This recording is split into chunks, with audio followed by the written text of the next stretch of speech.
Hello YouTube, Sam here from youtube.com/onlivegamer for the New Boston, and in this tutorial we're going to be taking a look at ByVal.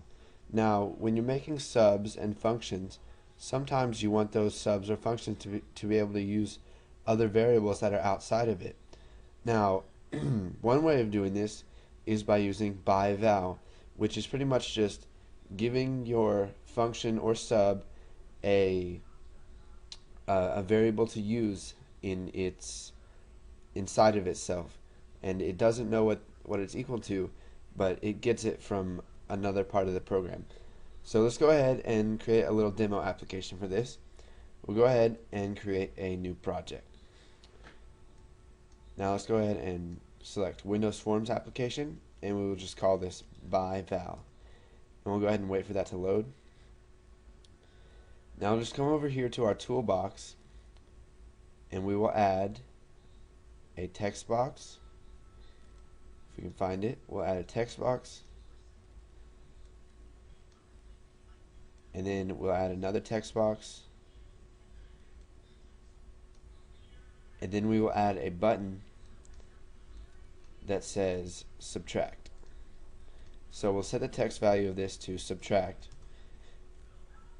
and then we'll come up here and set the name to button subtract.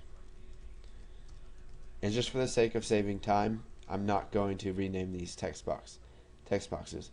So let's go ahead and double click on the subtract button so that it will generate our event handler for that. And now what we're going to do is we're going to come down here and we are going to create a function. So we'll go ahead and use the private keyword so that nothing outside of this class can use this function. So we'll use private function subtract numbers, and now inside of these parameters we're going to add a ByVal. So we'll just start off by typing ByVal, and then we'll type num1, which is the name of what we're going to use, what our variable is going to be called inside of our function, as integer. Or let's go ahead and do double, just in case they enter values that won't return a whole number when they subtract. And then we'll do ByVal num2 as double, and then we will do as double so that our function will return a double. So let me go ahead and explain this a little bit to you. When somebody calls the function subtract numbers, they're going to have to enter two values. The first value is the first number, and the second value is the second number. So that lets our function subtract numbers use the two numbers that we've given to it, and then it can do whatever it needs to and then give you back the answer. So we'll just go ahead and type return num1 minus num2. So now what we'll do is we will come up here and we'll go ahead and create an instance of subtract numbers.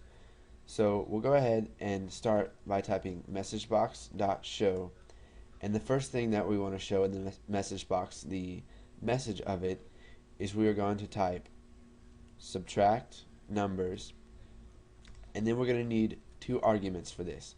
The first argument is going to be the num1, and what we're going to use as num1 is textbox1 dot text.